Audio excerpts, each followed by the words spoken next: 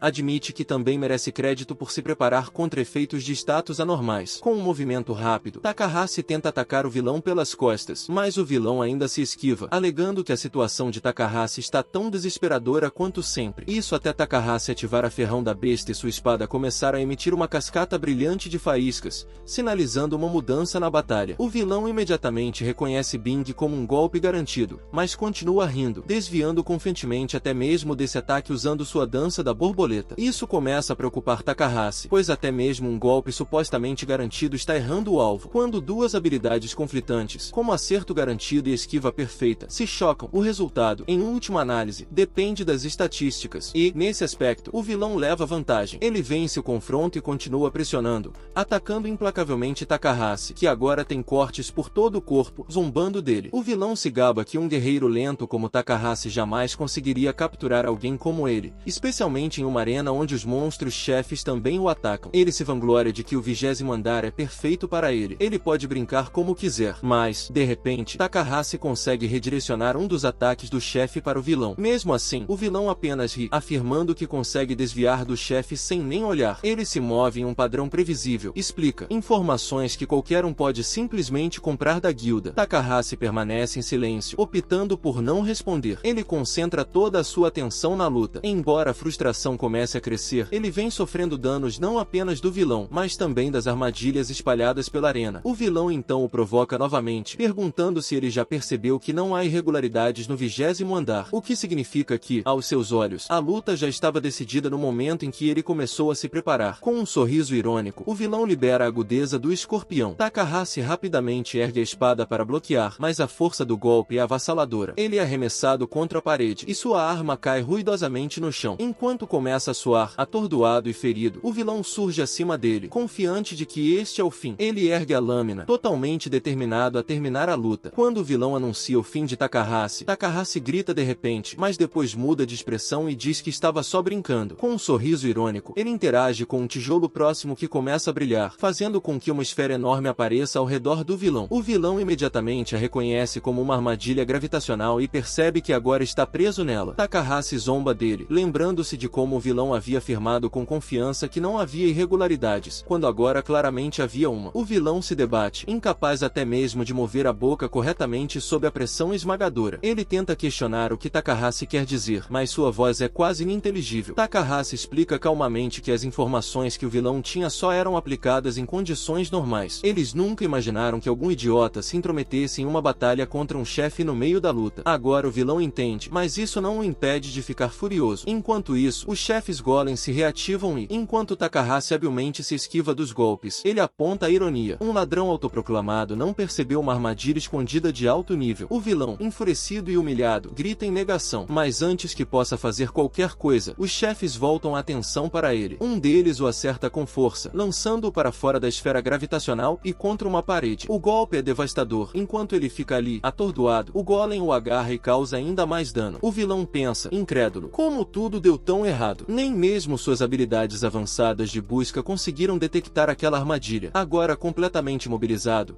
ele se pergunta como tudo aconteceu. Takahashi, imponente e tranquilo, o lembra, exatamente como disse antes. Tudo graças à sua intuição do guerreiro. Com o vilão espancado e esparramado no chão, Takahashi diz para ele ficar parado e acrescenta que, se o homem ainda estiver respirando depois que Takahashi derrotar o chefe, ele mesmo o arrastará para a polícia. Então, Takahashi volta toda a sua atenção para o chefe. O vilão, no entanto, se recusa a ser ignorado. Ele ri como um louco, anunciando que pretende arrastar Takahashi para o inferno, e aponta para as caixas de explosivos de alta qualidade empilhadas ao seu redor, muito mais mortais do que o estoque barato que Takahashi confiscou antes. Takahashi pergunta se o homem perdeu o juízo, mas o vilão apenas ri ainda mais alto enquanto confirma um comando em seu detonador. Ele aperta o botão sem hesitar. Uma explosão massiva atravessa a sala e a onda de choque arremessa Takahashi para um vazio escuro lá embaixo. A queda dói, mas ele ainda está vivo. Quando seus olhos se ajustam, ele percebe que caiu em uma câmara escondida nas profundezas do campo de batalha. Momentos depois, o monstro-chefe cai ao seu lado, ansioso por mais uma rodada. Sentindo-se encurralado, Takahashi examina o espaço apertado e percebe um baú de tesouro brilhando na penumbra. Ele conclui que salas escondidas e tesouros costumam andar de mãos dadas e decide que que aquele devia ser o lugar onde ele deveria estar. O espaço é apertado demais para manobras evasivas contra dois monstros ao mesmo tempo. Então, ele decide apostar tudo no que estiver dentro daquele baú. Ele dispara em direção a ela, driblando os ataques do monstro e depositando todas as suas esperanças no tesouro que o aguarda ali dentro. Por enquanto, ele consegue seguir em frente. Ele salta da pele do monstro, aterrissa e se lança direto em direção ao baú. A criatura se balança repetidamente, mas ele continua até que um golpe o joga contra a parede. Ele verifica seus membros e sorri aliviado. Pelo menos sua coluna ainda está intacta. Então, ele percebe o pé enorme do chefe se aproximando. Diz a si mesmo que, se o golpe acertar, talvez nunca alcance o baú. Tenta se abaixar, mas o pé o atinge com força. Uma dor lancinante o percorre, travando suas pernas. Ofegante, ele soca o chão com o punho, recusando-se a desistir. A agonia o impele a ficar no chão. Mesmo assim, ele se arrasta para frente, determinado a descobrir o que o baú contém. Outro ataque ressoa por perto, mas ele compara essa dor aos 70 anos sombrios que já suportou e insiste que não é nada. Centímetro por centímetro, ele rasteja até que seus dedos roçam a tampa do baú. Ele o abre e encontra uma única pulseira dentro. A visão o faz sorrir. Esta pode ser a vantagem de que ele precisa. O chefe se aproxima, preparando outro ataque. Ele coloca a pulseira no pulso, sentindo a esperança renascer em seu corpo exausto e jura continuar lutando. O item se revela uma pulseira de teletransporte, um artefato raro que concede ao portador teletransporte de curto alcance. É exatamente o que Takahashi precisa. Quando um prompt do sistema pergunta se ele deseja ativar a pulseira, ele seleciona sim sem hesitar, uma fração de segundo antes da garra do monstro alcançá-lo. Outro prompt avisa que sua profissão não é compatível com a pulseira. A chance de ativação cai para 50%. O monstro ganha tempo suficiente para desferir um golpe devastador que deixa Takahashi cambaleando. Um novo alerta se segue, indicando que seu poder mágico atual está abaixo do limite necessário, reduzindo a taxa de sucesso para 35%. Conforme o punho da criatura avança em sua direção novamente, o visor se atualiza. A probabilidade de sucesso agora é de 15%. Takahashi arrisca mesmo assim. O monstro esmaga o local onde estava, levantando uma nuvem de poeira, apenas para o sistema confirmar que a teletransportação foi bem sucedida. Takahashi reaparece acima da criatura, com a espada em punho, e a desce com toda a sua força. Ele sente que a vitória está próxima. O núcleo do chefe se inflama em vermelho e lança um laser escaldante para cima. Takahashi admite que a resiliência do monstro é impressionante, especialmente depois de sobreviver à explosão anterior, mas se recusa a desanimar. Ele ativa outra teletransportação, teleportando-se para uma posição vantajosa perto do chefe atordoado. Anos de trabalho árduo condicionaram a repetição. O teletransporte rápido mal o afeta agora. Mesmo assim, o chefe se recupera, e outro monstro avança em sua direção com um soco colossal. Takahashi se teletransporta novamente, dá um passo para o lado e desfere um golpe devastador. Seu golpe força os dois gigantes a colidirem, virando a massa combinada deles contra si mesma e abrindo a brecha que ele tanto lutou para criar. Não importa mais quantas vezes ele precise repetir a manobra. Recusando-se a desistir, ele continua se teletransportando pelo campo de batalha, desferindo golpe após golpe nos dois chefes. Sempre que um monstro ataca, ele simplesmente se teletransporta para outro lugar e abre outro corte em sua pele. Após inúmeros cortes, a saúde do monstro despenca. Ele diz a si mesmo que não vai parar até que os dados finalmente mostrem um 6. Então continua rolando até que a sorte vire a seu favor. Percebendo o momento perfeito, ele se posiciona entre os dois golems em investida e se teletransporta para longe. As criaturas colidem umas com as outras a toda velocidade, sofrendo dano massivo enquanto ele reaparece acima delas. Dessa posição, ele libera ferrão bestial, desferindo um golpe crítico direto para baixo. São construções irracionais, então ele explora a falta de estratégia deles, preparando outro ataque aéreo. Ele continua a martelá-los com determinação inabalável. Por fim, ele gasta o que lhe resta de força em um golpe devastador, um de seus ataques definitivos. A exaustão o atinge. Ele tenta se teletransportar novamente, mas recebe um aviso de que a carga do bracelete acabou. Sem teletransporte, ele despenca em direção ao chão. Mesmo enquanto cai, uma mensagem do sistema aparece. Os golems ancestrais foram derrotados. Ele tem um, embora também esteja caído. Outra notificação anuncia que o jogador Takahashi Akito obteve uma recompensa de nível lendário, 2 elixires. O alívio o invade. Ele descobre um frasco e o bebe de um só gole. Relâmpagos verdes crepitam ao seu redor enquanto a magia da poção cura suas feridas. Momentos depois, ele está completamente curado, banhado pela luz que emana do teto destruído, ainda segurando o segundo elixir para o que quer que venha a seguir. Uma nova notificação aparece informando que, ao cumprir condições especiais, Takahashi Akito conquistou o título de sobrevivente. Seus atributos aumentam proporcionalmente. Resistência mais 10, força de matar gigante duplo solo mais 20, destreza de executor da justiça mais 10. Assim que seu inventário confirmou que tudo estava em ordem, Takahashi abriu um sorriso satisfeito. Com um salto rápido, ele saiu do poço, apenas para avistar uma pilha de roupas descartadas por perto. Pensando que poderiam servir de prova contra Kel, ele as recolheu antes de seguir para a saída. De volta à superfície, relatou todo o incidente à guilda e apresentou as roupas como prova. A recepcionista ficou visivelmente abalada e prometeu chamar um supervisor imediatamente. O clima era de perigo iminente. O supervisor apareceu e solicitou uma entrevista para fins de relações públicas, mas Takahashi se desculpou e disse que tinha assuntos urgentes em outro lugar. Lá fora, ele começou a correr. Sua prioridade era chegar em casa e entregar o elixir para sua mãe. Enquanto corria pela rua, os transeuntes o apontavam. As telas de TV já exibiam imagens de Akito Takahashi, o mais rápido a passar o 20º andar e o matador de 2 chefes, ignorando a atenção que ele atraía. Finalmente, ele chegou em casa, abriu a porta e foi recebido por sua irmã e mãe sorridentes. Segurando o elixir, anunciou seu retorno. Mais tarde, no hospital, o médico apareceu com os resultados dos exames. Takahashi e sua irmã ficaram tensos, esperando por boas notícias. O médico analisa o prontuário, sorri e explica que, em termos simples, a doença de Yukizan foi completamente curada. A notícia é exatamente o que Takahashi e sua irmã estavam pedindo em suas orações. Takahashi tem dificuldade para acreditar, mas o elixir fez efeito. O médico repete que os resultados dos exames são genuínos. Os efeitos da poção eram simplesmente poderosos. Tomada de alívio, a irmã abraça a mãe e chora, dizendo que é imensamente grata. A mãe aperta a mão de Takahashi e o agradece, insistindo que o milagre é obra inteiramente dele. Takahashi, ainda emocionado, só consegue murmurar que deveria ser ele quem a agradecesse. Por fim, ele consegue dizer as palavras que sempre quis dizer à mãe. A irmã, ainda fungando, ri e o lembra de que eles estão diante do médico e que deveriam guardar os discursos sinceros para casa. Takahashi também ri e admite que ela tem razão. Ela enxuga as lágrimas e o provoca dizendo que ele deveria prestar mais atenção ao que acontece ao seu redor. A alegria deles preenche o quarto do hospital até que uma presença sombria se intromete. Uma figura imponente entra, lamentando em voz alta que uma família tão bondosa logo se afogará em tristeza. Ele observa que, pelo menos em um hospital, a equipe pode afirmar que fez o melhor que pôde antes de declarar a causa da morte como um ataque cardíaco. Ele ergue o punho, pronto para atacar, mas Takahashi saca a espada e bloqueia o golpe. O atacante recua, surpreso. Takahashi, furioso, exige uma explicação. À noite, perplexa, se pergunta em voz alta como Takahashi ainda consegue se mover depois de tudo aquilo. À medida que a raiva de Takahashi aumenta, ele reconhece o que aconteceu. O intruso é Vaima Cosmolite, o número 1 entre os aventureiros, reverenciado como salvador e conhecido simplesmente como herói. Vaima confirma a identidade, afirmando que ele é de fato verdadeiro. Takahashi ainda está perplexo. Se Cosmolite é realmente o herói, por que atacaria Nozomi? Cosmolite responde que, antes de responder, tem uma pergunta. Ele explica que somente aqueles cujas almas experimentaram a morte são capazes de se mover dentro dessa barreira de vazio. Uma revelação que lembra Takahashi de seu próprio encontro com a morte. Do ponto de vista de Cosmolite, a única explicação lógica é que Takahashi é um regressor, alguém que morreu e depois voltou no tempo. Takahashi também percebe a implicação. Cosmolite também deve ser um regressor, alguém que pode ter usado sua segunda chance para se tornar um vilão. Takahashi pergunta-se, ao dizer também Cosmolite, ele está admitindo que esta também é sua segunda vida. Cosmolite confirma e acrescenta que, como Takahashi também é um regressor, espera que o encontro deles termine rapidamente. Ele explica que está simplesmente removendo todos os fatores que acredita que levarão à destruição do mundo. Olhando fixamente para a irmã, Takahashi exige saber o que ela poderia ter a ver com tal catástrofe. Cosmolite responde que ela é uma das variáveis-chave. No futuro, seu efeito negativo sobre o futuro marido desencadeará uma cadeia de eventos que culminará na ruína do planeta. Ao ouvir isso, Takahashi percebe que ele próprio estava destinado a ser esse marido. Cosmolite enfatiza que a influência do homem é global e que o fim de seu casamento se torna um gatilho indireto para o apocalipse. Portanto, eliminar Nozomi logo é, em sua opinião, o caminho mais seguro. Ele espera que Takahashi aceite essa lógica. Em vez disso, Takahashi explode em raiva e insiste que a linha do tempo atual não é mais a mesma. Cosmolite ri do que chama de otimismo tolo de Takahashi. Takahashi responde que já curou a doença da mãe, então Nozomi não precisa mais trabalhar à noite para pagar as contas médicas e nunca conhecerá o homem com quem estava originalmente destinada a se casar. Aos seus olhos, a medida drástica de Cosmolite é desnecessária. Cosmolite admite que o argumento de Takahashi pode estar correto, mas então esfria e forma um glifo com as mãos. Ele afirma que, em vez de confiar em uma hipótese, prefere garantir o resultado removendo Nozomi ali mesmo. Takahashi o bloqueia, jurando que jamais permitirá que sua irmã seja machucada. Cosmolite, do tamanho de um gigante, admite que esse obstáculo é problemático e comenta que preferiria não matar Takahashi, mas que o fará se for forçado. Cosmolite insiste que está agindo agindo apenas para salvar vidas e espera minimizar as baixas desnecessárias. Takahashi diz a ele para ir embora, mas o herói se recusa. Após um momento de reflexão, Cosmolyte oferece outra opção. Eles deveriam lutar. Se Takahashi conseguir enfrentá-lo, isso provará que sua alegação de mudar o futuro tem fundamento. Takahashi nunca quis que a situação se agravasse. No entanto, Cosmolyte diz que apenas deseja saber se Takahashi é especial o suficiente para justificar o risco. O herdeiro condescendente do herói é exatamente o que Takahashi esperaria do famoso Salvador. Com um pedido de desculpas casual, Cosmolyte projeta sua janela de status, nível 50, com todos os atributos: força, resistência, destreza, agilidade, poder mágico e resistência mágica levados ao máximo. A diferença entre eles é impressionante. Mesmo assim, Cosmolyte argumenta que a lógica é simples. Se Takahashi não tiver poder, ele não conseguirá proteger ninguém, seja o próprio mundo ou as pessoas que ama. Qualquer verdadeiro regressor já deveria ter entendido essa lição. Finalmente, Cosmolyte apresenta um ultimato. Takahashi pode deixar sua irmã morrer ou escolher lutar. Para Takahashi, não há escolha real. Mesmo assim, ele hesita por um instante, imaginando se o bracelete de dobra ainda carrega carga suficiente para que ele escape com Moe. Após ponderar suas opções, Takahashi conclui que fugir só lhe ofereceria um alívio temporário. Ele não pode proteger Nozomi a cada hora do dia. Resoluto, ele ergue a espada e decide lutar. Cosmolyte elogia a demonstração de coragem, mas lhe diz que não se espera que ele alcance o impossível, apenas que sobreviva aos 10 minutos de duração da barreira do vazio. Quando Takahashi pergunta se a batalha acontecerá no hospital, Cosmolyte declina, dizendo que o prédio não deve ser destruído. O herói sai e Takahashi observa descer pela janela. Ele lança um último olhar para a irmã, se disfarça para protegê-la e salta atrás de Cosmolyte para enfrentá-lo em terreno neutro. Do lado de fora do hospital, Cosmolyte saca sua espada, firma os pés e observa que o terreno aberto serve. Takahashi pousa por perto, desembainhando sua própria lâmina e comentando que espera que o herói pegue leve com ele. Cosmolyte ri e responde que seu primeiro teste é simplesmente para ver se Takahashi consegue lidar com o básico. Com um movimento casual do dedo, Cosmolyte invoca um anel de círculos mágicos que imediatamente libera rajadas de magias elementais. O ataque parece excessivo para um tutorial, especialmente porque o herói conjura sem sequer um cântico, mas Takahashi depende de movimentos rápidos de pés e golpes de espada rápidos para cortar cada projétil em pedaços. Decidindo que essa resistência não representaria um desafio real, Cosmolyte avança tão rapidamente que parece se multiplicar. E, de fato, se multiplicou. Enquanto as cópias ao redor apertam o cerco, ele observa que estar em menor número é uma situação que qualquer aventureiro deveria esperar. Takahashi, nada impressionado, joga várias bonecas substitutas. Os clones atacam as iscas enquanto ele encontra os verdadeiros Cosmolitas e os ataca de frente. Cosmolita admite que Takahashi está bem preparado, mas avisa que a defesa pura nunca vencerá uma luta. Takahashi concorda e contra-ataca explorando a permissão do sistema para uso simultâneo de itens. Ele canaliza poder em uma bola de fogo colossal e a arremessa contra o herói, sem esperar a vitória de um único feitiço, mas torcendo para que pelo menos uma abertura se abra. A explosão vaporiza os clones. No entanto, Cosmolyte permanece intocada, atrás de um bônus de regressão chamado Barreira do Vazio. Comentando que o bônus de Takahashi deve ser uma sorte extraordinária, ele atravessa as chamas que se dissipam. Takahashi franze a testa, percebendo que seu ataque não teve muito mais efeito do que eliminar as duplicatas e se prepara para a próxima troca. Takahashi admite, pelo menos para si mesmo, que Cosmolyte consegue ler um campo de batalha perfeitamente. Cosmolyte concorda, acrescentando que a sorte por si só nunca lidará com todas as ameaças. Como prova, ele começa a tecer outra barragem. Círculos mágicos sobrepostos florescem ao seu redor,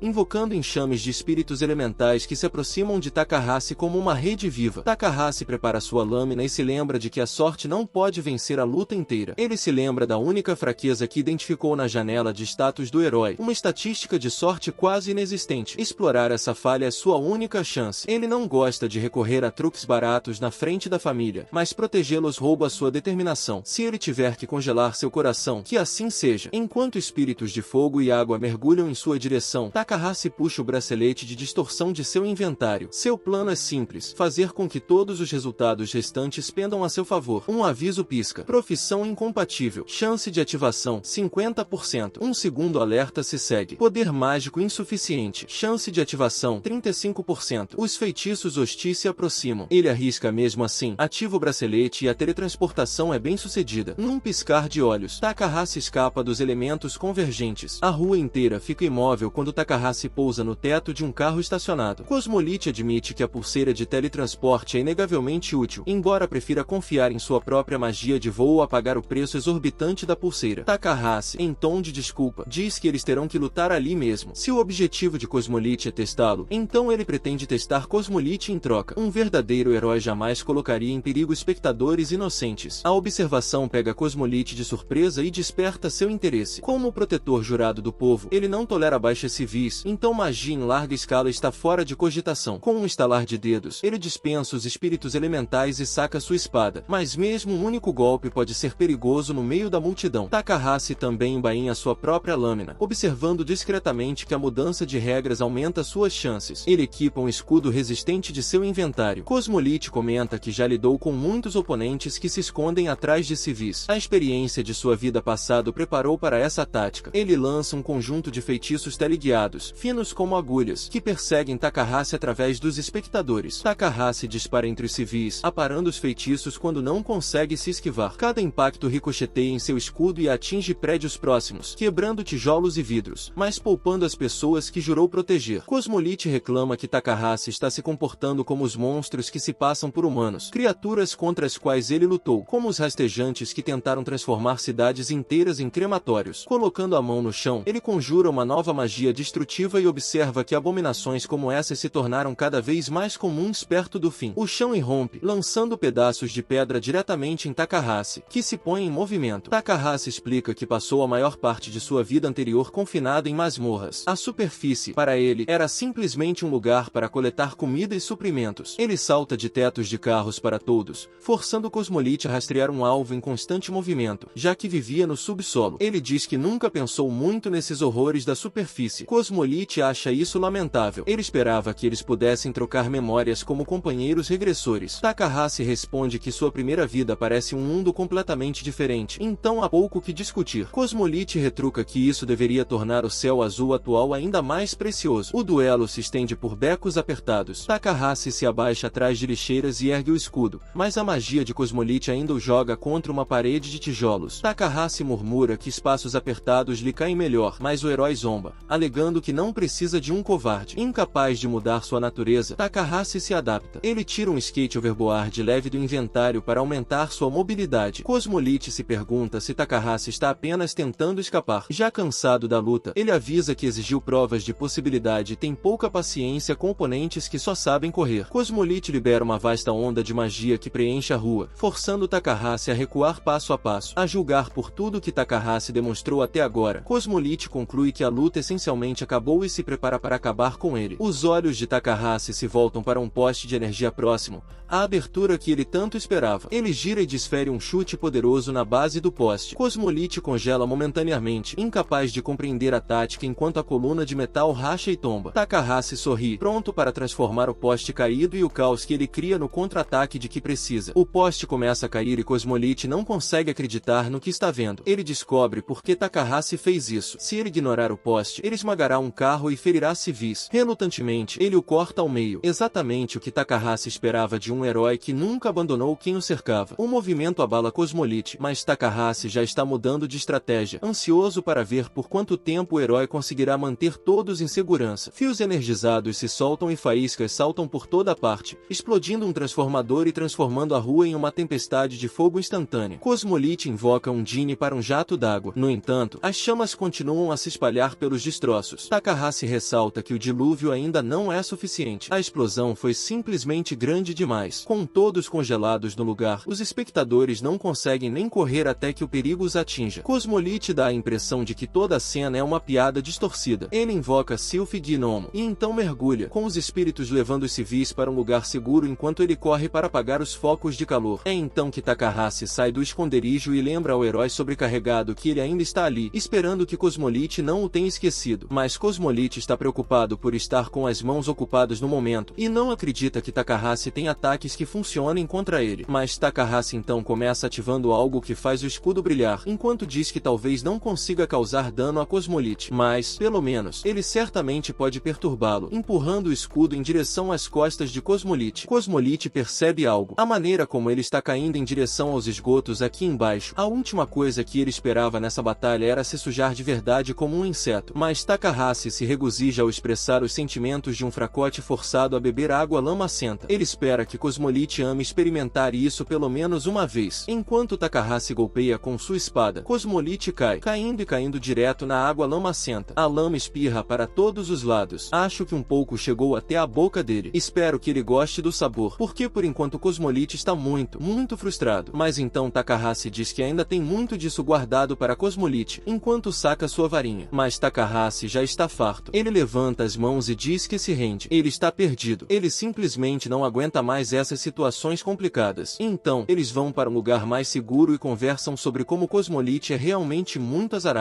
Ele se envolve em acidentes com frequência e também percebeu que Takahashi até usou os próprios ataques de Cosmolyte e os redirecionou para causar os acidentes. Dito isso, ainda é estranho que tantos acidentes tenham acontecido em sequência. Cosmolyte percebe que isso só poderia significar que Takahashi se lembrava de lugares onde acidentes ocorreram em sua vida passada. Até Takahashi confirma que foi basicamente isso que ele fez. Ele se lembra das explosões e de como elas causaram tantas mortes. Ele chorou e chorou por todas elas, as memórias miseráveis de sua vida passada. Elas são úteis de vez em quando. Mais importante, ele espera que tudo isso seja prova suficiente de que Cosmolyte precisava para aquela possibilidade de que ele estava falando. Bem, Cosmolyte apenas ri e até bate palmas, dizendo que Takahashi se saiu muito bem. Mas agora Takahashi terá que acompanhá-lo por mais um tempinho. Takahashi se pergunta o que está acontecendo, mas então Cosmolyte começa a fazer alguns exercícios de aquecimento com as mãos, dizendo que a barreira do vazio vai desaparecer em breve e só ele pode consertar o dano. Então, Takahashi inevitavelmente terá que voltar para o hospital. Ele terá que tomar algumas medidas contra o desastre da maldição. Este é um novo termo para Takahashi. Ele não entende o que é, mas certamente soa um pouco assustador. Cosmolyte fica realmente surpreso por Takahashi não ter ideia sobre o desastre da maldição. Então ele tenta explicar. É a tragédia que ocorre naquele hospital. Mas ele também acredita que, já que Takahashi também regrediu, ele também deve saber disso. Mas Takahashi não tem a mínima ideia. E isso é estranho para Cosmolyte. Ele, na verdade, acha que Takahashi ainda está brincando. Então, ele apenas ri e diz que Takahashi deveria parar com essas piadas sem graça. Mas Takahashi mantém a cara séria e, mais uma vez, diz que não. Ele realmente não tem a mínima ideia. Isso é um choque para Cosmolyte. Então ele começa a gritar. Como Takahashi poderia realmente não saber de um incidente tão grande, mesmo sabendo dos incêndios e das cavernas na estrada? Então Takahashi ri nervosamente e revela que não é nenhuma surpresa, considerando que ele era apenas um perdedor que passou a maior parte de sua vida passada na masmorra, afinal, focado em slime por 70 anos. Seu conhecimento de sua vida passada é certamente distorcido, mas é claro que Cosmolyte entende que isso também significa que Takahashi não terá como se defender do desastre da maldição, já que ele nem sabe disso. Cosmolyte apenas suspira, mas não tem tempo suficiente para explicar. A barreira do vazio está quase desaparecendo e logo o céu começa a clarear. Ele então diz a Takahashi que precisará ir ao necrotério sob o hospital. Isso deve lhe dar uma ideia da situação, mas Takahashi fica um pouco surpreso com a repentina solicitação como essa. Cosmolyte, por sua vez, diz que também planeja ir para lá o mais rápido possível, mas se Takahashi não fizer nada, haverá muitas baixas. Agora, depois de ouvir isso, Takahashi também acredita que precisa fazer alguma coisa, e então Cosmolyte dispara em direção ao céu. Takahashi pede para ele esperar, mas ele não espera. Ele simplesmente continua em frente e a barreira do vazio também quase desapareceu. Então Takahashi decide voltar para o hospital por enquanto. Com seu bracelete de teletransporte, ele teletransporta, e então vemos toda a área novamente. Mais uma vez, a área se enche de vida, com as pessoas começando a se mudar, a viver e a levar suas vidas em paz até que o desastre acontece. No hospital, o médico volta a falar sobre os exames regulares, que devem ser suficientes para o futuro. A mãe se curva e agradece ao médico. Takahashi também se curva, mas então abre os olhos e olha para a família. Ele não tem tempo para explicar aos dois, nem ele tem certeza do que vai acontecer. Então, ele simplesmente se afasta por enquanto. Só de saber que o hospital está em perigo já é o suficiente para ele agir. Ele decide que deve tirar os dois dali o mais rápido possível. Sem saber do perigo, Nozomi apenas conta que, agora que se acalmou, está com um pouco de fome. A mãe diz que talvez devessem comer alguma coisa no caminho para casa, mas Takahashi diz que não. Ele vai preparar a comida e fazer uma espécie de comemoração. Nomi fica realmente surpresa. Até a mãe acha isso bastante incomum, mas Takahashi diz que de vez em quando ele também faz as compras. Então, os dois podem ir para casa primeiro. A mãe se pergunta se eles realmente deveriam deixar Yakito fazer o que quer, mas Nomi diz que, se a mãe concorda, ela também concorda. Os dois estão realmente ansiosos por tudo isso. Eles se perguntam se vai ficar tudo bem. Enquanto se afastam do hospital, Takahashi os observa e, assim que saem, começa a se dirigir ao necrotério, que deve ser proibido para forasteiros. Então, primeiro ele vai ao banheiro masculino, onde veste um belo disfarce com capuz. Talvez aquelas suas roupas de vilão não sejam completamente inúteis. Este é o item que ele ganhou ao derrotar K2. Ele estava usando isso para impedir que todos os pequenos prestassem atenção nele, mas não imaginava que usaria da mesma forma que criminosos. Sua mão foi forçada, mas ele ainda está relutante. No entanto, um sujeito próximo fica realmente assustado, imaginando se ele tinha visto um fantasma quando a porta se abriu sozinha para ele. Então Takahashi entra no elevador pensando naquele desastre amaldiçoado. Ele sente como se já tivesse ouvido falar disso antes, ou talvez não, só não consegue ter certeza. Ele disse que entenderia quando chegasse lá, mas ao chegar ao porão, continua andando sem pensar muito, porque quer ver tudo com os próprios olhos. Mas aqui as coisas são realmente muito silenciosas. Ele se pergunta se há realmente uma ameaça de desastre ali. Mesmo assim, mantém a guarda alta. Nada de errado com isso. Até agora, o radar não mostra nenhuma ameaça. Então, pelo menos por enquanto, não há nada. Takahashi anda um pouco mais e finalmente avista a porta do necrotério. Ele a abre e entra silenciosamente. A atmosfera é sombria e até assustadora, e ele nota muitos corpos. O que acontece com um hoje pode acontecer com outro amanhã, murmura ele enquanto atravessa a sala, observando os corpos ali. Mesmo depois de caminhar bastante, ainda não vê nada de anormal. Nada está acontecendo. Ele se pergunta se Cosmolite estava apenas tentando enganá-lo. Mas então, de repente, algo muda. Os corpos começam a emitir ruídos sinistros e a se contorcer de maneiras sobrenaturais. A sala, que momentos antes estava sem vida, agora está repleta de figuras aterrorizantes. Elas gritam enquanto se arrastam em direção a Takahashi. Agora ele entende. É fácil o suficiente para qualquer um entender. São apenas zumbis. Ele se sente grato por ter mandado sua mãe e irmã embora daquele lugar. E terminamos o vídeo, gurizada. Essa obra me deixou um pouco cansado, quase que eu não terminava essa desgrama. Bom, espero que tenham curtido. Se batermos a meta de 1000 likes eu prometo trazê-lo o quanto mais rápido possível. Agora fui.